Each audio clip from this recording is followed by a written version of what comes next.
नमस्कार दोस्तों, spectrum IAS में आप सभी का स्वागत है। जैसा कि आपको ज्ञात है कि हमारे द्वारा लगातार करंट अफेयर्स को कराया जा रहा है और आप लोग करंट अफेयर्स को हल्के में ना लें। अगर आप ले रहे हैं हल्के में तो यकीन मानिए आपके लिए बहुत तकलीफ होगा। इस बात को आपको ध्यान रखना है। ये सारे के सारे बिंदु को आपको थोड़ा सा दिमाग में रखना होगा। और करंट अफेयर्स जिस लेवल का मेरे द्वारा पढ़ाया जा रहा है आपको चुपचाप करते चलना है, क्योंकि इससे संबंधित मैं बहुत सारी जानकारी अभी जैसे सूचकांक पूछा गया और सूचकांक से संबंधित बहुत सारी जानकारी आपको दूंगा, क्योंकि आपके सारे सूचकांक इंपॉर्टेंट जो सूचकांक है वो सारे कवर हो जाएंगे। ठीक है, बार बार क्यों रिवाइज करा रहे हैं, इसका रीजन ये है कि आपसे प्रश्न बने। देखिए यहाँ पे प्रश्न अगर हम बात करें तो कहाँ कहाँ से है। एक तो न्यूज़पेपर से, न्यूज़पेपर याद रखिएगा। न्यूज़पेपर में याद रखिएगा दैनिक भास्कर, दैनिक भास्कर बार बार बोल रहा हूं ध्यान रखिएगा। और फिर मैं आपको यहां से एग्जाम में दिखाऊंगा प्रश्न कैसे आए हैं।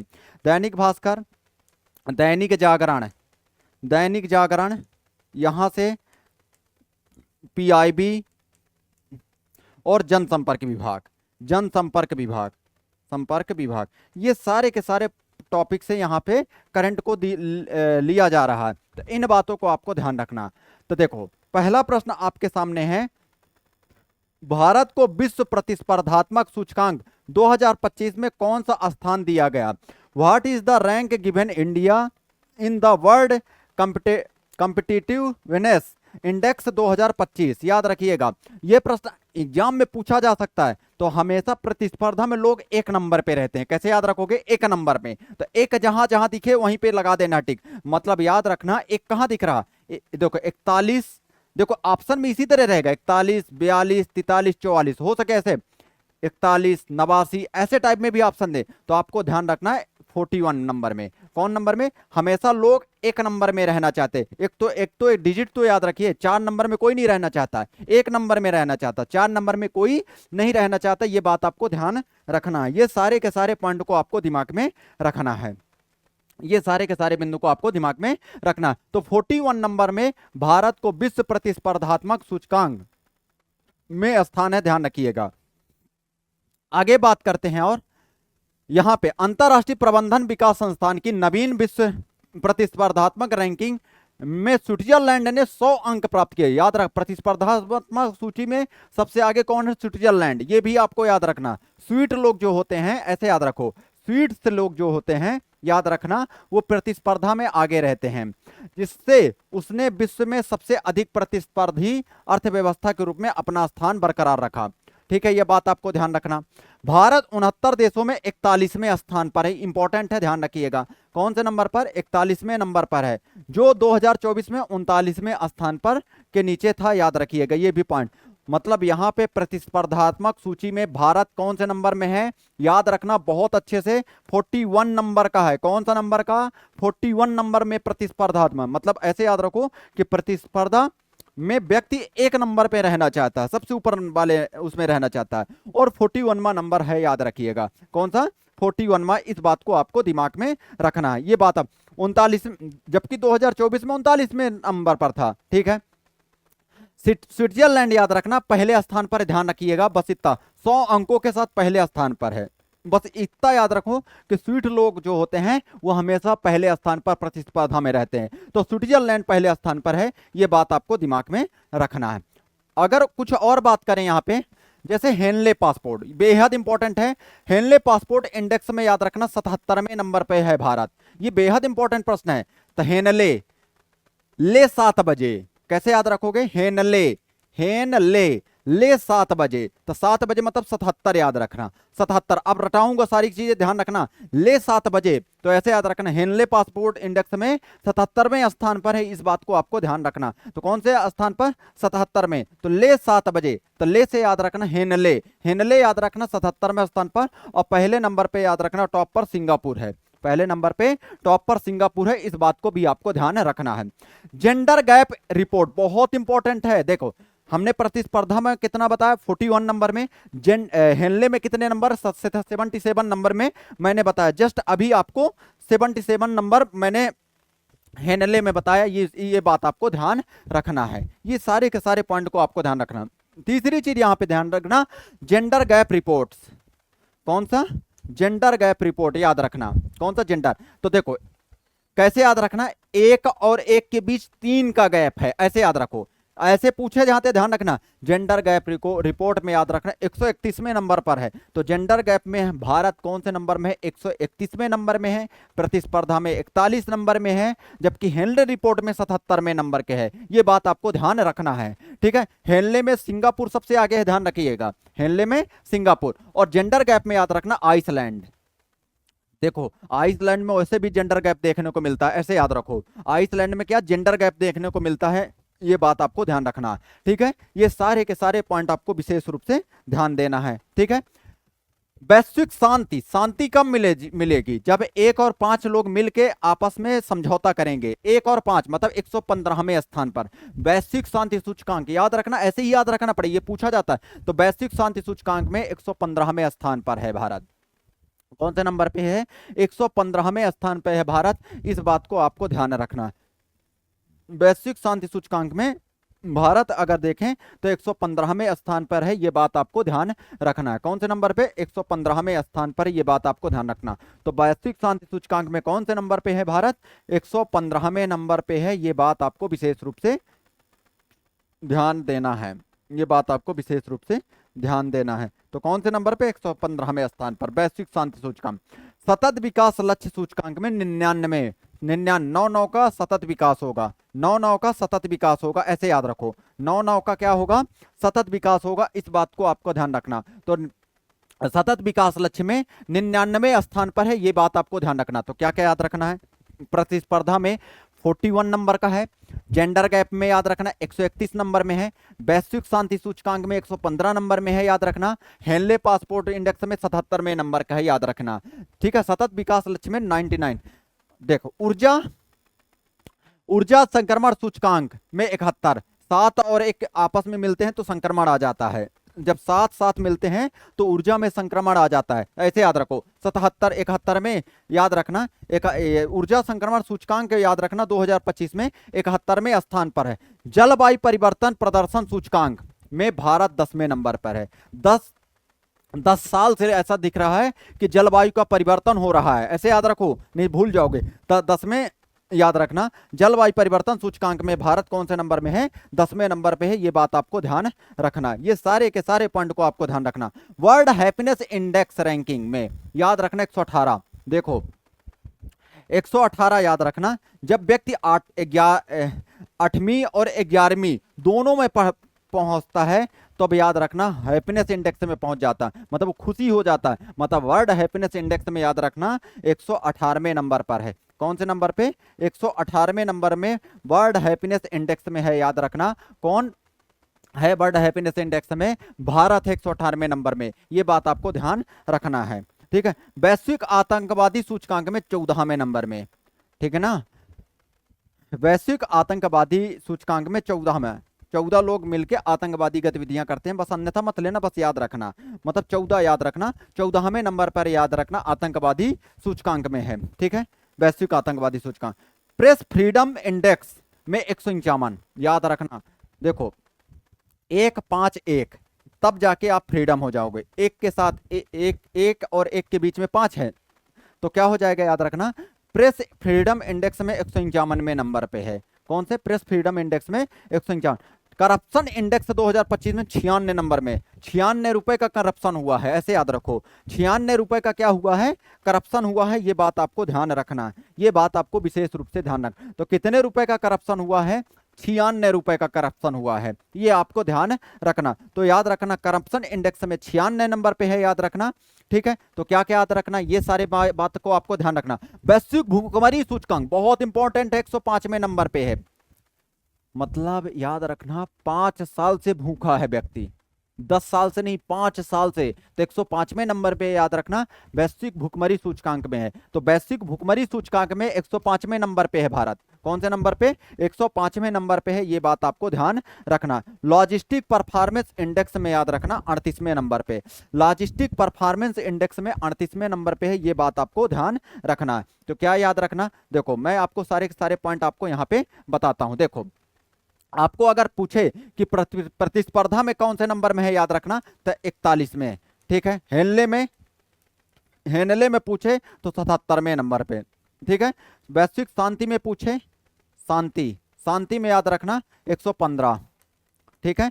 हैप्पीनेस इंडेक्स में पूछे तो 118, हैप्पीनेस इंडेक्स में पूछे याद रखना, हैप्पीनेस इंडेक्स में पूछे आपसे अगर कि तो कौन सा नंबर है याद रखना 118, ये हैप्पीनेस इंडेक्स में, ये इंपॉर्टेंट पॉइंट। जलवायु परिवर्तन सूचकांक में अगर पूछे, ठीक है, क्लाइमेट चेंज वाले में बात करें तो 10वें नंबर में है, ये बात आपको याद रखना, ठीक है। जेंडर गैप में पूछे तो 131वें नंबर पे है, जेंडर गैप में अगर आपसे एग्जाम में पूछे तो कौन से नंबर में है याद रखिएगा 131वें नंबर पे है, ये बात आपको विशेष रूप से ध्यान रखना है। ये सारे के सारे पॉइंट आपको दिमाग। वैश्विक भुखमरी सूचकांक में पूछे तो 105वें नंबर में, उसमें करप्शन में पूछे तो 96 बताना, भुखमरी सूचकांक में पूछे, ठीक है, तो 105वें नंबर पे है, ये बात भी आपको दिमाग में रखना है। ये सारे के सारे पॉइंट को आपको ध्यान रखना है। चलें आगे। किस शहर में भारत के सबसे बड़े सेमीकंडक्टर और इलेक्ट्रॉनिक्स शोकेस सेमीकॉन इंडिया 2025 के चौथे संस्करण का आयोजन किया जाएगा, याद रखना। कौन से क्षेत्र में किया जाएगा, ये बात आपको ध्यान रखना।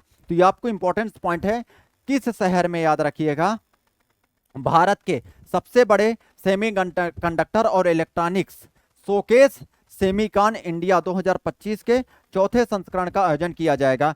इन बीच ऑफ द फॉलोइंग, याद रखिएगा, cities the fourth edition of India largest semiconductors and electronics showcase, याद रखना, semicon India 2025 will be organise. तो याद रखना कहाँ पे, नई दिल्ली में, मतलब semiconductor electronic showcase semicon India कहाँ पे किया गया है, याद रखना नई दिल्ली में किया गया है, बेहद इंपॉर्टेंट है। और रेखा गुप्ता यहाँ के नई दिल्ली की कौन है, याद रखना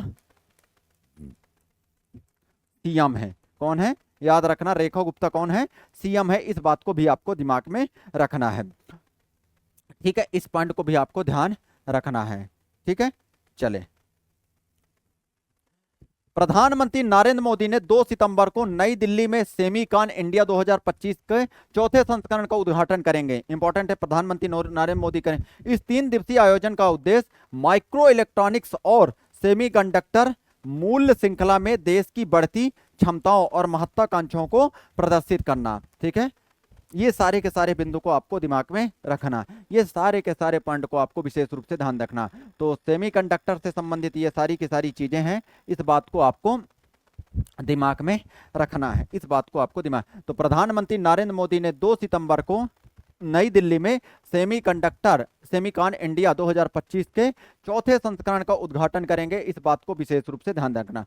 3 दिवसीय आयोजन का उद्देश्य माइक्रो इलेक्ट्रॉनिक्स और सेमीकंडक्टर मूल श्रृंखला में देश की बढ़ती क्षमताओं और महत्वाकांक्षाओं को प्रदर्शित करना, ठीक है। ये बात आपको विशेष रूप से ध्यान देना है, ये बात आपको दिमाग में रखना है, ठीक है। ये सारे के सारे पॉइंट आपको दिमाग में रखना है।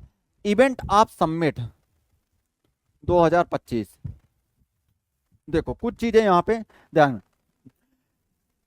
ई गवर्नेंस पर 28वें राष्ट्रीय सम्मेलन, बेहद इंपॉर्टेंट, क्योंकि ई गवर्नेंस प्रीलिम्स में आपके पॉइंट है, ई गवर्नेंस वाला प्रीलिम्स में आपके यहां पॉइंट है, ध्यान रखिएगा। तो यहां से एग्जाम में प्रश्न पूछे जा सकते हैं, इस बात को आपको ध्यान रखना। तो ई गवर्नेंस पर 28वें राष्ट्रीय सम्मेलन याद रखना पड़ेगा। कौन सा, 28वें राष्ट्रीय ई सम्मेलन का आयोजन कहां किया जाएगा, विशाखापट्टनम।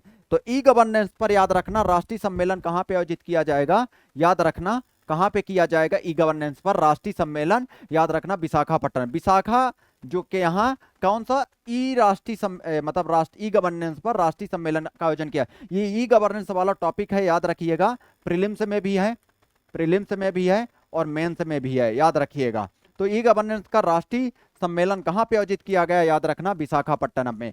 भारतीय सेना ने किस राज्य में समन्वय शक्ति अभ्यास शुरू किया, असम। इंपॉर्टेंट है, जो भारतीय सेना है उसने समन्वय याद रखिएगा शक्ति अभ्यास शुरू किया है। समन्वय शक्ति अभ्यास कहां पे शुरू किया है, असम में, याद रखिएगा। कहां पे, असम में। ये भी पॉइंट आपको दिमाग में रखना, ये सारे के सारे बिंदु को आपको ध्यान रखना। तो यहाँ पे ये बिंदुओं को विशेष रूप से ध्यान देना है। 15वां भारत जापान वार्षिक शिखर सम्मेलन कहां पे, टोक्यो में आयोजित किया गया। कहां पे, टोक्यो में आयोजित किया गया 15वां भारत जापान वार्षिक शिखर सम्मेलन। कहां पे, 15वां भारत जापान वार्षिक शिखर सम्मेलन कहाँ पे, टोक्यो में ये शुरू किया गया, ध्यान रखिएगा, इस बात को आपको दिमाग में रखना। तो 15वां भारत जापान वार्षिक शिखर सम्मेलन कहाँ पे, टोक्यो में शुरू किया गया, ये बात आपको विशेष रूप से ध्यान रखना। तो क्या क्या याद रखना, एक तो 28वें राष्ट्रीय सम्मेलन याद रखना का आयोजन कहाँ पे किया गया, विशाखापट्टनम में, ये पॉइंट आपको याद रखना। दूसरा, भारतीय सेना ने किस राज्य में समन्वय शक्ति अभ्यास शुरू किया है, असम में। भारतीय सेना ने समन्वय अभ्यास कहाँ शक्ति अभ्यास शुरू किया है, असम में, याद रखिएगा। जबकि ई गवर्नेंस का कहाँ पे हुआ सम्मेलन, विशाखापट्टनम। ये दोनों पॉइंट याद रखना। तीसरा पॉइंट आपको याद रखना, यहाँ पे देखो, दूसरे बिम्स्टेक बंदरगाह सम्मेलन का उद्घाटन विशाखापट्टनम, ये भी पॉइंट आपको ध्यान रखना। ये भी पॉइंट आपको विशेष रूप से दिमाग में रखना है, ये पॉइंट आपको विशेष रूप से ध्यान रखना है। ये सारे के सारे पॉइंट आपको दिमाग में रखना है, ये सारे के सारे पॉइंट आपको विशेष रूप से दिमाग में रखना। तो ध्यान रखना, बिम्स्टेक मतलब बे ऑफ बंगाल के खाड़ी के कंट्री है। 1997 में बिम्स्टेक देश की स्थापना हुई थी, ध्यान रखिएगा। इसमें 7 कंट्री हैं वर्तमान में अगर बात करें तो, जिसमें भारत शामिल है, थाईलैंड शामिल है, नेपाल, भूटान, म्यांमार, ठीक है, बांग्लादेश, श्रीलंका, ये देश सम्मिलित हैं। तो इस बात को आपको ध्यान रखना है, ठीक है। बिम्स्टेक के अंतर्गत ये सारे के सारे बिंदु को आपको विशेष रूप से दिमाग में रखना है, ये सारे के सारे पॉइंट को दिमाग में रखना है। चलें आगे देखते हैं। 51वां G7 शिखर सम्मेलन कहाँ पे हुआ, कनाडा, ये याद रखना। कहाँ पे हुआ, 51वां G7 शिखर सम्मेलन कहाँ पे हुआ है, याद रखिएगा, कनाडा में। कहाँ पे, कनाडा में, ये बात आपको विशेष रूप से ध्यान देना है। तो 51वां याद रखना, G7 शिखर सम्मेलन याद रखना, कनाडा। G7 कहाँ हुआ है, नाडा में, कनाडा, याद रखिएगा। G7 कहाँ हुआ है, कनाडा में, ये बात आपको ध्यान रखना है। तो G7 शिखर सम्मेलन कहाँ पे, कनाडा में, ध्यान रखिएगा। ग्लेशियरों के संरक्षण पर उच्च स्तरीय अंतरराष्ट्रीय सम्मेलन दुशांबे, तजाकिस्तान, थोड़ा सा ध्यान रखना, कहाँ पे, तजाकिस्तान, दुशांबे। तो आपको ई गवर्नेंस सम्मेलन याद रखना, कहाँ पे हुआ है राष्ट्रीय गवर्नेंस, विशाखापट्टनम में। दूसरी पॉइंट आपको यहाँ पे ये याद रखना कि यहाँ पे भारतीय सेना ने किस राज्य में समन्वय शक्ति अभ्यास शुरू किया है, असम में। तीसरी चीज यहाँ पे, दूसरे बिम्स्टेक बंदरगाह शिखर सम्मेलन कहाँ पे आयोजित किया गया, याद रखना, ये याद रखना, आंध्र प्रदेश के विशाखापट्टनम में। 51वां वार्षिक G7 शिखर सम्मेलन कहाँ पे, कनाडा में, ये बात आपको ध्यान रखना। ग्लेशियरों के संरक्षण पर उच्च स्तरीय अंतरराष्ट्रीय सम्मेलन कहाँ पे, दुशांबे, याद रखना, तजाकिस्तान में। बेप्स नामक दुनिया का सबसे बड़ा इंटरटेनमेंट सम्मेलन मुंबई, कहाँ पे, इंटरटेनमेंट सम्मेलन कहाँ पे, मुंबई, महाराष्ट्र में, ये ध्यान रखना। कौन सा, बेप्स नामक दुनिया का सबसे बड़ा इंटरटेनमेंट सम्मेलन मुंबई, महाराष्ट्र में, ध्यान रखिएगा। ये सारी की सारी चीज आपको ध्यान रखना। और क्या याद रखना, 150वें अंतर संसदीय संघ शिखर सम्मेलन कहाँ, उज्बेकिस्तान में। कहाँ पे, 150 में, याद रखना, अंतर संसदीय संघ शिखर सम्मेलन याद रखना, उज्बेकिस्तान में। ये पॉइंट आपको विशेष रूप से ध्यान देना है, ये सारे के सारे पॉइंट आपको ध्यान रखना है, ठीक है। ये बिंदुओं को आपको दिमाग में रखते चलना है, ठीक है। तो ये सारी की सारी चीजें एकदम से दिमाग में रखना है और बहुत अच्छे से याद रखना। स्पेक्ट्रम आईएएस के चैनल को आप लोग सब्सक्राइब कर लें, ज्वाइन कर लें, और ये आपको अगर चाहिए पीडीएफ तो आप वहां से पीडीएफ ले सकते हैं, इस बात को आपको ध्यान रखना। ये सारे के सारे बिंदु को आपको दिमाग में रखना। हाल ही में उपराष्ट्रीय सुरक्षा सलाहकार किसे नियुक्त किया है, who has been appointed as deputy national security adviser, याद रखिएगा। तो डिप्टी नेशनल सिक्योरिटी एडवाइजर किसे नियुक्त किया गया है, याद रखना। यहाँ पे आपको ध्यान रखना, अनीश दयाल को, बहुत इंपॉर्टेंट व्यक्ति हैं। तो हाल ही में उपराष्ट्रीय सुरक्षा सलाहकार, वैसे राष्ट्रीय सुरक्षा सलाहकार कौन है, अजीत डोभाल जी हैं। कौन है, अजीत डोभाल जी हैं, याद रखिएगा, अजीत डोभाल, कौन है, अजीत डोभाल जी हैं, इस बात को भी आपको ध्यान रखना। तो अनीश दयाल जी को क्या बनाया गया है, उपराष्ट्रीय सुरक्षा सलाहकार नियुक्त किया गया है, याद रख। उपेंद्र द्विवेदी जी कौन है, याद रखना, उपेंद्र द्विवेदी जी थल सेना के प्रमुख हैं, थल सेना के प्रमुख, यह बात आपको ध्यान रखना। ये सारे के सारे बात को आपको दिमाग में रखना है, ये सारे के सारे पॉइंट को आपको दिमाग में रखना है। सीआरपीएफ और आईटीबीपी के पूर्व महानिदेशक, ध्यान रखना ये सीआरपीएफ के सेंट्रल रिजर्व पुलिस फोर्स के महानिदेशक रह चुके हैं, आईटीबीपी इंडो तिब्बत फोर्स के ये पुलिस के रह चुके हैं, याद रखिएगा। महानिदेशक रह चुके अनीश दयाल सिंह को नया उपराष्ट्रीय सुरक्षा सलाहकार नियुक्त किया, जिन्हें आंतरिक मामलों में संभालने का दायित्व दिया गया, सौंपा गया। बेहद इंपॉर्टेंट है, ध्यान रखिएगा। कुछ इंपॉर्टेंट है यहाँ पे तथ्य, इनको आपको दिमाग में रखना है। ये सारे के सारे पॉइंट को आपको दिमाग में रखना। दिल्ली पुलिस के नए आयुक्त सतीश गोलचा, इंपॉर्टेंट है। कई बार मैंने बताया कि दिल्ली पुलिस के नए आयुक्त किसे बनाया गया है? सतीश गोलचा को। किसे? सतीश गोलचा को बनाया गया है। ये बात आपको दिमाग में रखना है। किसे? सतीश गोलचा को। ये बात है आपको याद रखना। टाटा सन्स के निदेशक नोएल टाटा, टाटा सन्स के निदेशक किन्हें बनाया गया है? नोएल टाटा को बनाया गया है। ये बात आपको ध्यान रखना। तो टाटा सन्स के निदेशक किन्हें बनाया गया है? नोएल टाटा को बनाया गया है। ये बात आपको दिमाग में रखना। भारतीय सेना के उप सेना अध्यक्ष पुष्पेंद्र सिंह, याद रखना। भारतीय सेना के उप सेनाध्यक्ष किन्हें बनाया गया है? पुष्पेंद्र सिंह को बनाया गया। जबकि सेनाध्यक्ष कौन है? याद रखना, कौन है सेनाध्यक्ष? इस बात को भी आपको ध्यान रखना, उपेंद्र द्विवेदी सर हैं। ये बात आपको ध्यान रखना। टाटा सन्स के निदेशक किन्हें बनाया गया? नोएल टाटा को, याद रखना। टाटा सन्स के निदेशक किसे? नोएल टाटा, इंपॉर्टेंट है, ध्यान रखना। नोएल टाटा टाटा सन्स के निदेशक। जबकि दिल्ली पुलिस के नए आयुक्त सतीश गोलचा। सशस्त्र सीमा बल एसएसबी के 26वें महानिदेशक संजय सिंघल, कौन बनाए गए हैं? संजय सिंघल। सशस्त्र सीमा बल, याद रखना, का 26वां महानिदेशक, सशस्त्र सीमा बल का 26वां महानिदेशक, याद रखना, किसे बनाया गया? संजय सिंघल को बनाया गया। ये बात आपको ध्यान रखना। ये बात आपको विशेष रूप से ध्यान रखना। संजय सिंघल को, याद रखना, सशस्त्र सीमा बल का 26वां महानिदेशक बनाया गया, ध्यान रखिएगा। गिफ्ट सिटी के नए सीईओ संजय कौल, मत याद रखना। रा के प्रमुख, इंपॉर्टेंट है, पराग जैन। रा के प्रमुख किन्हें बनाया गया है? पराग जैन को बनाया गया है। ये बात आपको ध्यान रखना। किन्हें? पराग जैन को रा के प्रमुख बनाया गया, ध्यान रखिएगा। ठीक है। रिसर्च एंड एनालिसिस विंग, याद रखिएगा। राष्ट्रीय महिला आयोग के अध्यक्ष विजय किशोर रहटकर, बहुत इंपॉर्टेंट है, बहुत ज्यादा।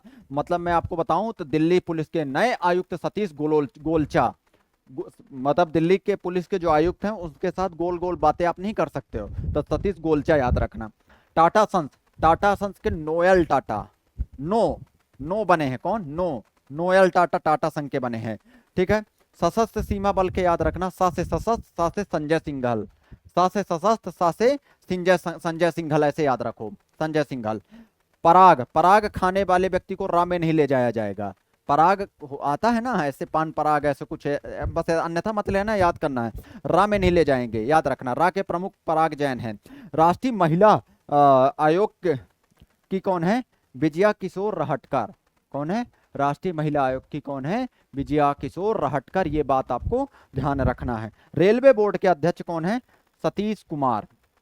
रेलवे बोर्ड के अध्यक्ष किसे बनाया गया? याद रखिएगा, सतीश कुमार को बनाया गया है रेलवे बोर्ड का अध्यक्ष। 52वें सीजेआई न्यायमूर्ति बीआर गवई साहब, न्यायमूर्ति बीआर गवई साहब 52वें चीफ जस्टिस बने हैं, याद रखना। और मध्य प्रदेश के चीफ जस्टिस कौन है? अगर आप कमेंट बॉक्स में कमेंट करते हैं तो मैं नहीं तो मैं ही बता देता हूं। मध्य प्रदेश के chief justice Sanjeev Sachdeva.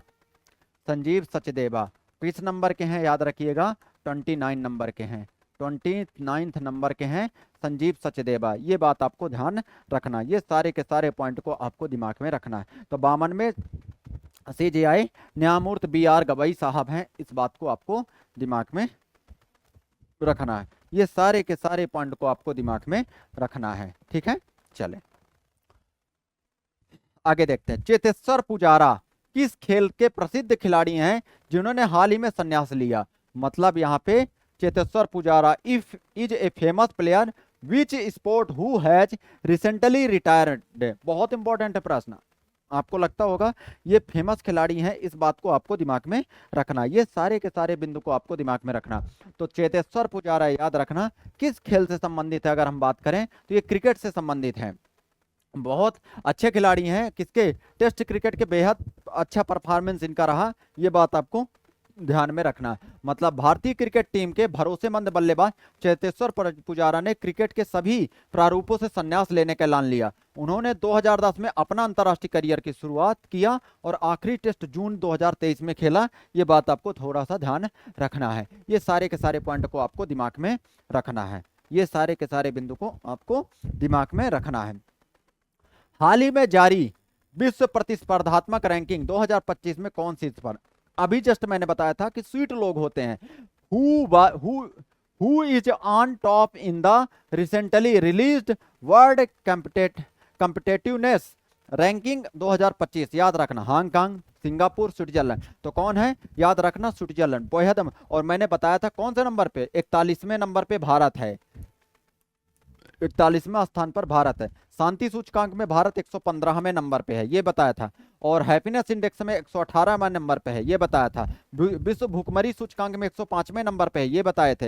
Henley passport index में 77वें नंबर पे है, ये बात हमने की थी, 77वें नंबर पे। जलवायु परिवर्तन में हम 10वें नंबर पे हैं। ये सारी की सारी बात हमने यहाँ पे की है। ये बात आपको विशेष रूप से ध्यान देना है। चले आगे बढ़ते हैं। यहाँ पे किस देश के दिग्गज ऑलराउंडर आंद्रे रसेल ने अंतरराष्ट्रीय क्रिकेट से संन्यास का ऐलान कर दिया? ये वेस्ट इंडीज के इंपॉर्टेंट व्यक्ति हैं आंद्रे रसेल। ये बहुत तेज खेलते हैं। मतलब ये आईपीएल की बात करें तो ये 12 गेंद में भी 13 गेंद में भी 50 मारने वाले व्यक्ति हैं। ऐसे मतलब बहुत तेज मतलब कुल मिला के इनका बैट बहुत तेज चलता है, ऐसे समझो। मतलब बहुत स्पीड में खेलते हैं, ये ध्यान रखिएगा। किस देश के दिग्गज ऑलराउंडर आंद्रे रसेल ने अंतरराष्ट्रीय क्रिकेट से संन्यास लिया है? ये कहाँ के हैं? वेस्ट इंडीज के, याद रखना। किस देश के बल्लेबाज और पूर्व व्हाइट बॉल कप्तान निकोलस पूरन ने अंतरराष्ट्रीय क्रिकेट से संन्यास लिया? याद रखना, इंपॉर्टेंट है। ये निकोलस पूरन भी बाएं हाथ के प्लेयर हैं, याद रखना। कहाँ के हैं? वेस्ट इंडीज के। तो याद रखना आंद्रे रसेल का एक बार जो रूट के संबंध में ऐसा प्रश्न पूछा गया था, तो इसी क्रम में आपसे इस तरह के भी प्रश्न पूछे जा सकते हैं। तो याद रखना किस देश के दिग्गज ऑलराउंडर आंद्रे रसेल ने अंतरराष्ट्रीय क्रिकेट से संन्यास लिया है? वो कहाँ के हैं? वेस्ट इंडीज के। किस देश के बल्लेबाज और पूर्व व्हाइट बॉल कप्तान निकोलस पूरन ने अंतरराष्ट्रीय क्रिकेट से संन्यास लिया है? ये भी आपको ध्यान रखना। ये सारे के सारे। पीयूष चावला ने हाल ही में संन्यास ले लिया है, किस खेल से संबंधित? क्रिकेट से। ये सारे के बिंदु आपको ध्यान रखना। पीयूष चावला ने भी ले लिया है, आंद्रे रसेल ने भी ले लिया है, निकोलस पूरन। लेकिन निकोलस पूरन और आंद्रे रसेल दोनों वेस्ट इंडीज के हैं, पीयूष चावला भारत के हैं। ये बात आपको ध्यान रखना। ग्लेन मैक्सवेल ने हाल ही में एक दिवसीय क्रिकेट से संन्यास ले लिया। ये कहाँ के? ऑस्ट्रेलिया से है। कहाँ से हैं? ऑस्ट्रेलिया से। ये बात आपको ध्यान रखना। कौन? Glenn Maxwell. ये बात आपको विशेष रूप से दिमाग में रखना है, ठीक है। कहां से हैं? ऑस्ट्रेलिया से। श्रीलंका के एंजेलो मैथ्यूज ने क्रिकेट के किस फॉर्मेट से संन्यास लेने की बात की है? टेस्ट क्रिकेट से। अभी एंजेलो मैथ्यूज टेस्ट क्रिकेट से, बस इतना याद रखना, चर्चा में है, ये क्रिकेटर हैं, याद रखिएगा। 12 मई 2025 को किस भारतीय क्रिकेटर आइकन ने टेस्ट क्रिकेट से संन्यास की घोषणा की? विराट कोहली। बेहद इंपॉर्टेंट है। विराट कोहली के संबंध में हर एक जानकारी आपको होनी चाहिए, क्योंकि एग्जाम की दृष्टि से विराट कोहली बहुत इंपॉर्टेंट है। कब किसके विरुद्ध पहला मैच खेला, कब अंतिम मैच खेला, इसके बारे में डेटा आप संकलित करिएगा, ठीक है ना। ये आपके लिए होमवर्क है, होमवर्क। कब पहला मैच खेला, किसके विरुद्ध, ठीक है ना। इन्होंने कितने टेस्ट में शतक लगाए हैं, ये ध्यान रखना। टोटल कितने मैच खेल लिए, ये क्योंकि भारतीय टीम के फेमस दिग्गज खिलाड़ी हैं, तो याद रखना इन्होंने टेस्ट क्रिकेट से क्या कर लिया है? संन्यास ले लिया है, याद रखना, विराट कोहली ने। किस खेल से संबंधित खिलाड़ी वंदना कटारिया ने संन्यास ले लिया? ये हॉकी की फेमस खिलाड़ी है वंदना कटारिया, बहुत इंपॉर्टेंट है। ये हॉकी की फेमस खिलाड़ी हैं वंदना कटारिया, ये बात आपको दिमाग में रखना चाहिए, ठीक है। सुनील छेत्री किस खेल से संबंधित हैं जिन्होंने संन्यास से वापसी करने की घोषणा की? फुटबॉल। मतलब ये सुनील छेत्री भी फेमस खिलाड़ी हैं फुटबॉल के, और ये संन्यास से वापस आने की बात की है, ध्यान रखिएगा, ठीक है। ये सारे के सारे पॉइंट को आपको दिमाग में रखना। किस देश के अनुभवी विकेट कीपर बल्लेबाज मुशफिकुर रहीम ने ओडीआई क्रिकेट से संन्यास की घोषणा की है? बांग्लादेश। बहुत इंपॉर्टेंट है ये, मुशफिकुर रहमान, याद रखना, बहुत फेमस खिलाड़ी है बांग्लादेश के, याद रखना। मुशफिकुर रहीम याद रखना, ये मुशफिकुर रहीम याद रखना, ये कहाँ के हैं? बांग्लादेश के फेमस खिलाड़ी हैं। तो बहुत सारे क्रिकेटरों ने इस साल संन्यास लिया है, इन बात को आपको ध्यान रखना। जैसे याद रखना, आंद्रे रसेल की बात कर लें, विराट कोहली की बात कर लें, चेतेश्वर पुजारा की बात कर लें, ठीक है, निकोलस पूरन की बात कर लें, ठीक है, मैक्सवेल की बात कर लें, ये इन्होंने क्या है संन्यास लिया है, ये बात आपको ध्यान रखना। एंजेलो मैथ्यूज की बात कर लें, ठीक है, और यहाँ पे अगर फुटबॉल के खिलाड़ी सुनील छेत्री की बात कर लें, ये वापसी किए हैं, ध्यान रखिएगा, ठीक है। मुशफिकुर रहीम की भी बात कर लें, इन्होंने क्या है संन्यास लिया है, ये बात आपको विशेष रूप से ध्यान देना है। चले आगे। हाल ही में महिला समानता दिवस कब मनाया गया? When was women equality day, मतलब महिलाओं के समानता दिवस कब मनाया गया, याद रखिएगा। तो महिला समानता दिवस कब मनाया गया, याद रखना 26 अगस्त को मनाया गया। किस तारीख को? 26 अगस्त को मनाया गया, ये बात आपको ध्यान रखना है। ये सारे के सारे पॉइंट आपको ध्यान रखना। तो 26 अगस्त को महिला समानता दिवस मनाया जाता है, ठीक है ना। यह बात आपको विशेष रूप से ध्यान रखना है, ये बात आपको ध्यान रखना है। देखो 1 अगस्त को राष्ट्रीय पर्वतारोहण, मैंने कई बार बताया, और वर्ल्ड लंग कैंसर डे और वर्ल्ड वाइड वेब डे मनाया जाता है। ये बात आपको रिकॉल करना है, चीजों को कई बार मैंने पढ़ाया, ध्यान रखिएगा। तो राष्ट्रीय पर्वतारोहण दिवस, वर्ल्ड लंग कैंसर डे और वर्ल्ड वाइड वेब डे याद रखना कब मनाया जाता है? 1 अगस्त को मनाया जाता है। कब? 1 अगस्त को मनाया जाता है, ये बात आपको दिमाग में रखना है। तो 1 अगस्त को क्या मनाया जाता है, याद रखना राष्ट्रीय पर्वतारोहण दिवस, वर्ल्ड लंग कैंसर डे और वर्ल्ड वाइड वेब डे, याद रखिएगा। दूसरा याद रखना क्लोव्स सिंड्रोम जागरूकता दिवस, ये 3 अगस्त को मनाया जाता है। क्लोव्स सिंड्रोम जागरूकता दिवस कब मनाया जाता है, याद रखना, ये पॉइंट आपको ध्यान रखना। क्लोव्स सिंड्रोम जागरूकता दिवस याद रखना 3 अगस्त को मनाया जाता है। कितने तारीख को? 3 अगस्त को मनाया जाता है, ये बात आपको दिमाग में रखना है।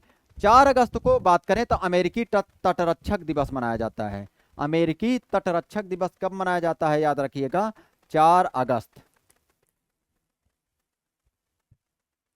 को याद रखना। अमेरिकी तटरक्षक मतलब 1 अगस्त को याद अगर बात करें तो राष्ट्रीय पर्वतारोहण दिवस, वर्ल्ड लंग कैंसर डे और वर्ल्ड वाइड वेब डे मनाया जाता है। ये बात आपको विशेष रूप से ध्यान देना, ये सारे के सारे पॉइंट को आपको ध्यान रखना है।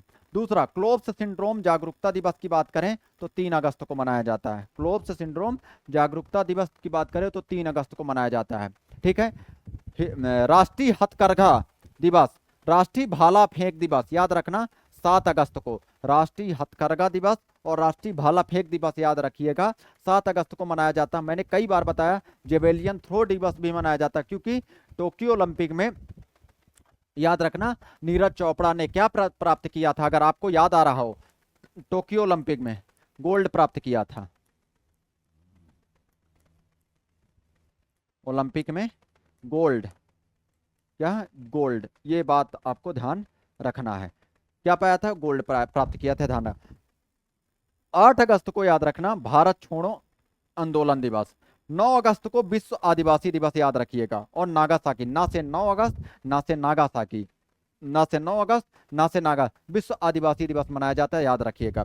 विश्व शेर दिवस, मैंने बताया था कि जितने भी दिवस हैं अगस्त में, जैसे 10 अगस्त को विश्व शेर दिवस, 12 अगस्त को हाथी दिवस मनाया जाता है, याद रखना 12 अगस्त को विश्व हाथी दिवस मनाया जाता है। कई बार मैंने बता दिए हैं ये पॉइंट, इन बातों को आपको दिमाग में रखना है, ठीक है। ये सारे के सारे पॉइंट को आपको ध्यान रखना है। विश्व अंगदान दिवस 13 अगस्त को, विश्व अंगदान दिवस का 13 अगस्त को याद रखना। विभाजन विभीषिका दिवस याद रखना 14 अगस्त को। विभाजन विभीषिका दिवस कितने तारीख को? 14 अगस्त को। ये सारे दिवस आपको थोड़ा सा दिमाग में रखना होगा। देखो हाल ही में कौन भारत का दूसरा सबसे बड़ा टाइगर रिजर्व बना? अरे यहाँ पे ये याद रखना सुंदरबन डेल्टा बना है, सुंदरबन डेल्टा याद रखना, ये इसका उत्तर सुंदरबन डेल्टा है। तो दूसरा भारत का दूसरा सबसे बड़ा टाइगर रिजर्व बना है पश्चिम बंगाल का सुंदरबन डेल्टा, बहुत इंपॉर्टेंट है, ध्यान रखना। बायोस्फीयर रिजर्व भी है, सुंदरबन डेल्टा याद रखना इंपॉर्टेंट है, टाइगर रिजर्व याद रखना के साथ भारत का ये से यूनेस्को में भी शामिल किया का भारत का दूसरा सबसे बड़ा टाइगर रिजर्व बन गया। इनमें दक्षिण 24 परगना जिले के 3 रेंज मतला, रैदिधी और रामगंगा, कुल इतना क्षेत्र फैला। तो बस इतना याद रखना, सुंदरबन डेल्टा याद रखना पश्चिम बंगाल का है। और ये क्या है? पश्चिम बंगाल का जो सुंदरबन डेल्टा याद रखना, ये किससे संबंधित है? याद रखना सुंदरबन डेल्टा ये टाइगर रिजर्व के रूप में घोषित हो, और भारत का दूसरा सबसे बड़ा टाइगर रिजर्व है। ये बात आपको ध्यान रखना। भारत का सबसे बड़ा टाइगर रिजर्व कौन है, अगर आपको याद आ रहा हो तो बताइएगा कमेंट बॉक्स में कमेंट। बाकी मैं आपको कमेंट बॉक्स में इसका जवाब दे दूंगा, लेकिन अगर आपको पता है तो आप कमेंट बॉक्स में कमेंट जरूर करिएगा। हाल ही में इंपॉर्टेंट है, भारतीय नौसेना ने आईएनएस उदयगिरी, ऐसे प्रश्न पूछे जा रहे हैं, ध्यान रखना, और आईएनएस हिमगिरी को कहाँ कमीशन किया, कहाँ पे इसको लॉन्च किया गया, नेवी को कहाँ पे दिया गया, याद रखना, नेवी को कहाँ पे, विशाखापट्टनम में तैनात किया गया। कहाँ पे, विशाखापट्टनम बंदरगाह। और ये विशाखापट्टनम बंदरगाह ये भारत का गहरा बंदरगाह है, भारत का गहरा बंदरगाह है, याद रखना। ये कहाँ है, आंध्र प्रदेश में है, आंध्र प्रदेश में, याद रखिएगा। दूसरी चीज यहाँ पे याद रखना, डॉल्फिन नौच पहाड़ी से घिरा है, डॉल्फिन नौज पहाड़ी से घिरा है, पहाड़ी से घिरा है। ये पॉइंट आपको ध्यान रखना, डॉल्फिन नौच पहाड़ी से घिरा है। योग दिवस यहीं पे किया गया था, अभी जो मोदी जी गए थे 21 जून को योग दिवस मनाया गया था, यहीं पे मनाया गया था, योग दिवस यहीं पे मनाया गया था। विश्व योग दिवस कहाँ पे यह मनाया गया था, यहीं पे मनाया गया था। ये बात आपको ध्यान रखना है, ये सारे के सारे पॉइंट आपको विशेष रूप से ध्यान रखना। तो ठीक है, ये पॉइंट आपको दिमाग में रखना है, ठीक है। देखो, पश्चिम बंगाल का सुंदरबन टाइगर रिजर्व, ये तो बता दिया मैंने, देश का दूसरा सबसे बड़ा टाइगर रिजर्व है, ठीक है। ये पॉइंट आपको ध्यान रखना। आगे बढ़ते हैं। हाल ही में किस देश ने विश्व का पहला एआई संचालित बैंक राइट बैंक का लॉन्च किया, याद रखना, आर्टिफिशियल इंटेलिजेंस बैंक का को लॉन्च किया है, ध्यान रखिएगा। किसने लॉन्च किया है, ये बात आपको विशेष रूप से ध्यान होना चाहिए। तो हाल ही में किस देश के ने विश्व का पहला एआई संचालित बैंक राइट बैंक लॉन्च किया है, किसने लॉन्च किया है, ये बात आपको ध्यान रखना। किसने, मलेशिया ने, किसने, मलेशिया ने, ये बात आपको ध्यान रखना। राइट बैंक दुनिया का पहला एआई संचालित बैंक है जिसका नेतृत्व वाईटीएल ग्रुप और सी लिमिटेड द्वारा साझेदारी में किया जाता है। समावेशी नवाचार के लिए प्रतिबद्ध राइट बैंक तकनीकी को संस्कृत बुद्धिमान के साथ जोड़ता है, याद रखना। और ये किसने, जिसने हर मलेशियाई के लिए बैंकिंग सरल और स्मार्ट और अधिक सुरक्षित की जाती है, याद रखना। मलेशियाई देश ने, याद रखना, दुनिया का पहला एआई संचालित आर्टिफिशियल इंटेलिजेंस संचालित बैंक राइट बैंक को संचालित किया है। ये इंपॉर्टेंट प्रश्न है आपके लिए, क्योंकि आर्टिफिशियल इंटेलिजेंस टॉपिक भी है, मेंस में, प्री में भी है, तो आपको ध्यान रखना पड़ेगा ये सारे के सारे पॉइंट, यह आपको ध्यान रखना होगा। ये बिंदुओं को, इस बात को आपको विशेष रूप से ध्यान देना है। तो आर्टिफिशियल इंटेलिजेंस आधारित ये बैंक है, ये बात आपको ध्यान रखना, राइट बैंक, ये सारे के सारे बिंदु को ध्यान रखना है। आगे बढ़े, देखें, हाल ही में कहाँ देश का सबसे बड़ा केंद्रीय पुस्तकालय स्थापित किया गया। मैं आपको बता दूं, सबसे बड़ा देश का केंद्रीय पुस्तकालय कुरनूल में स्थापित किया गया। और कुरनूल कहां पड़ता है, आंध्र प्रदेश में। कहां पड़ता है कुरनूल, याद रखना, आंध्र प्रदेश में, ये बात आपको ध्यान रखना। तो कुरनूल में स्थापित किया गया है, याद रखना, इंपॉर्टेंस है इस पॉइंट को। तो हाल ही में कहां देश का सबसे बड़ा केंद्रीय पुस्तकालय स्थापित किया गया है, कुरनूल में, आर्टिफिशियल इंटेलिजेंस कुरनूल में स्थापित किया गया है। कहाँ पे, आंध्र प्रदेश में, याद रखिएगा। तो कुरनूल कहाँ पड़ता है, आंध्र प्रदेश में पड़ता है, ध्यान रखिएगा ये बात।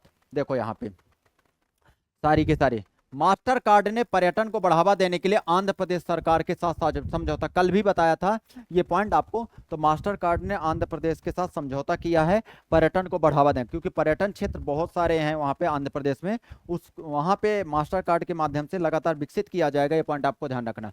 डीआरडीओ ने यूएवी लॉन्च प्रिंसिजन गाइडेड मिसाइल अभी लॉन्च किया है, याद रखना। कहाँ पे परीक्षण किया है, करनूल में किया है, कहाँ पे, करनूल में किया है, ध्यान रखिएगा।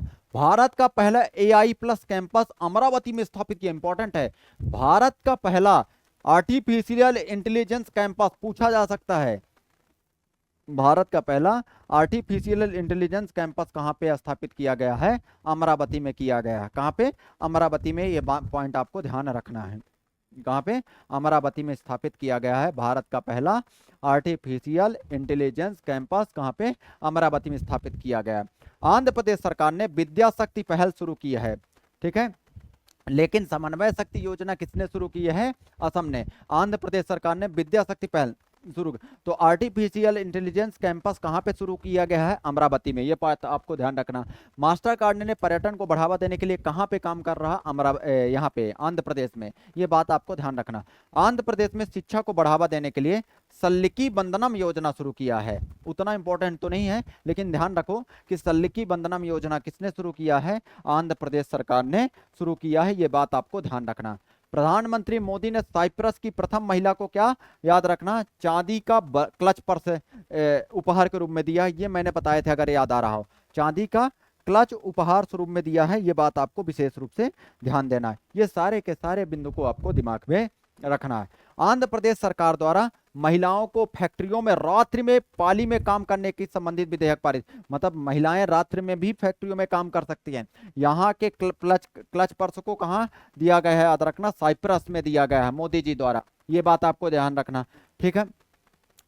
भारत का पहला आर्टिफिशियल प्लस कैंपस याद रखना कहाँ पे? अमरावती में बनाया गया। ध्यान रखिएगा कहाँ पे स्थापित किया गया। ये बात आपको। मास्टर कार्ड ने पर्यटन को बढ़ावा देने के लिए आंध्र प्रदेश सरकार के साथ समझौता किया है। ये बात आपको विशेष रूप से ध्यान देना है। ये सारे के सारे पॉइंट आपको ध्यान रखना है। देखें यहाँ पे हाल ही में एनडीबी नेशनल डेवलपमेंट बैंक ने किसे अपना उपाध्यक्ष नियुक्त किया है? अगर याद रखना तो किसे नियुक्त किया? अभी नियुक्त किए हैं, ध्यान रखना। कौन नियुक्त किए हैं? राजीव रंजन। कौन? याद रखना, राजीव रंजन। इस बात को भी आपको ध्यान। तो एनडीबी याद रखना, ये ब्रिक्स का एक बैंक है। याद रखना, इसका मुख्यालय की बात करें तो संघाई है। इसका मुख्यालय की बात करें तो संघाई है, याद रखना। और डिल्मा रोसेफ याद रखना, डिल्मा रोसेफ की बात याद रखना। तो डिल्मा रोसेफ कहाँ की हैं? यहीं की हैं, यहाँ की क्या? एनडीबी की प्रमुख है। इस बात को आपको दिमाग में रखना है। ये सारे के सारे पॉइंट को आपको दिमाग में रखना है, ठीक है। ये सारे के सारे बिंदु को आपको दिमाग में रखना। आगे बढ़ते हैं। सिर्फ ताकत ही नहीं बल्कि इच्छा शक्ति की भी परीक्षण। मध्य प्रदेश के पहले साइकिलिस्ट वरुण नामदेव ने पूरा किया द ग्रेट हिमालयन अल्ट्रा। बहुत इंपॉर्टेंट है। वरुण नामदेव का संबंध किस खेल से है? ऐसे पूछा जा सकता है, ठीक है। ये साइकिलिंग करते हैं। भोपाल के धावक और एंड्योरेंस एथलीट वरुण नामदेव ने इतिहास रचते हुए मध्य प्रदेश से पहले साइकिलिस्ट बनने का गौरव हासिल किया, जिन्होंने दुनिया की सबसे कठिन साइकिलिंग रेस में एक द ग्रेट हिमालयन अल्ट्रा को सफलतापूर्वक पूरा किया। याद रखना, इंपॉर्टेंट है, बहुत इंपॉर्टेंट है। ये भोपाल के हैं। क्या नाम है? वरुण नामदेव। स्टार लगा लो, जितना स्टार लगा सकते हो। वरुण नामदेव स्टार लगाओ, 7 स्टार। ये साइकिलिस्ट हैं, कुल मिला के धावक हैं, याद रखना। और हिमालय का इन्होंने चक्कर लगाया है कुल मिला के, ठीक है। जहां प्रतिभागियों को लगातार बारिश, हड्डी कंपा देने वाली ठंडी हवा, 8 डिग्री तक गिरते तापमान, खराब सड़कों और 13,000 फीट से अधिक ऊंचाई वाले दर्रों से जूझना पड़ता है। इन तमाम कठिनाइयों के बावजूद वरुण ने हिम्मत और जज्बे के साथ फिनिश लाइन पार की। याद रखना, ये वरुण का नाम याद रखना। नामदेव ये साइकिलिस्ट हैं और कहाँ के हैं? भोपाल के। ये बात आपको दिमाग में रखना। ये सारे के सारे पॉइंट को आपको दिमाग में रखना होगा। ये कहाँ के हैं? भोपाल के साइकिलिस्ट हैं। इस बात को आपको दिमाग में रखना है, ठीक है। ये नाम इनका याद रखना, क्या? वरुण नामदेव। यहाँ पे देखो, अहमदाबाद शहर बना प्रमुख दावेदार। भारत की 2030 कॉमनवेल्थ गेम्स की दावेदारी को कैबिनेट में मंजूर। बहुत इंपॉर्टेंट है कॉमनवेल्थ गेम। प्रधानमंत्री नरेंद्र मोदी की अगुवाई में केंद्रीय कैबिनेट में बुधवार 27 अगस्त 2025 को भारत की 2030 राष्ट्रमंडल खेलों की मेजबानी की दावेदारी को मंजूरी दी। बहुत इंपॉर्टेंट, मतलब राष्ट्रमंडल खेलों की मेजबानी यहाँ पे की जाएगी 2030 में। ये बात आपको ध्यान रखना, ठीक है। लेकिन 2026 में राष्ट्रमंडल खेल कहाँ होगा, ये आप लोग बताएंगे। कमेंट बॉक्स में कमेंट करिएगा, ध्यान रखना। मतलब ये बेहद इंपॉर्टेंट है। मतलब भारत भी राष्ट्रमंडल खेलों का आयोजन करवाना चाहता है। इस बात को आपको ध्यान रखना। कहाँ पे? अहमदाबाद में करवाना चाहता है, ठीक है। अहमदाबाद में कर। और अहमदाबाद में याद रखना 2036 में भारत में क्या होगा? ओलंपिक खेलों का आयोजन करने की बात चल रही है। ओलंपिक खेलों का आयोजन करने की बात अहमदाबाद में। याद रखना, भारत का सबसे बड़ा मोटेरा स्टेडियम है। मोटेरा स्टेडियम, मोटेरा स्टेडियम भारत का सबसे बड़ा स्टेडियम है और यहीं पे भारत और ऑस्ट्रेलिया के बीच फाइनल खेला गया था। कहाँ पे? यहीं पे मोटेरा स्टेडियम में फाइनल खेला गया था। ये बात आपको ध्यान रखना है। ये सारे के सारे पॉइंट को आपको दिमाग में रखना है, ठीक है। ये बात को आपको विशेष रूप से दिमाग में रखते हैं चलना है। चले आगे, अगला प्रश्न यहाँ पे देखें। 5 साल तक के युद्ध की रखनी होगी सभी तरह की तैयारी। राजनाथ, रण संवाद अभी महू में हुआ तो बेहद इंपॉर्टेंट है, बहुत ज्यादा इंपॉर्टेंट है, याद रखना।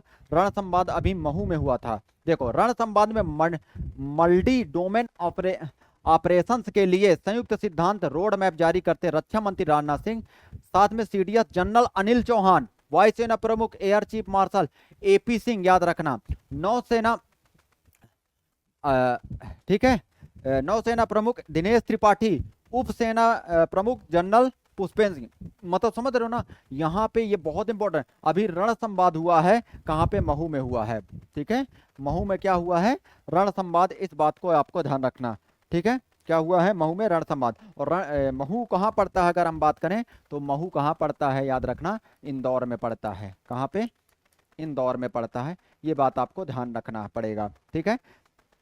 अब महू में किसकी जन्मस्थली मानी जाती है? अगर आपको याद है तो भीमराव अंबेडकर जी का, भीमराव अंबेडकर जी का। अगर हम बात करें भीमराव अंबेडकर के संबंध में तो याद रखना, ये न्यायविद थे, विधि याद रखना। इन्होंने संविधान बनाने में महत्वपूर्ण भूमिका निभाई और संविधान प्रारूप समिति के, याद रखना, ये अध्यक्ष रहते हैं। क्या रहते हैं? प्रारूप समिति के अध्यक्ष रहते हैं। और 1990 में इनको क्या दिया गया? 1990 में भारत रत्न दिया गया। क्या दिया गया? भारत रत्न दिया गया। ये बात आपको विशेष रूप से दिमाग में रखना है, ठीक है। ये बात आपको सीडीएस जनरल अनिल चौहान है, ध्यान रखिएगा। ये यहाँ से प्रश्न पूछे जा सकते हैं, ये बात आपको विशेष रूप से ध्यान रखना। रण संवाद कहाँ हुआ? याद रखिएगा, रण संवाद हुआ है कहाँ पे? महू में। बेहद इंपॉर्टेंट है पॉइंट, ठीक है। ये सारी न्यूज आपको ध्यान दिए। देश की पहली हाइड्रोजन ट्रेन जींद सोनीपत के बीच सितंबर से चली जाएगी। बहुत इंपॉर्टेंट है, बहुत ज्यादा इंपॉर्टेंट।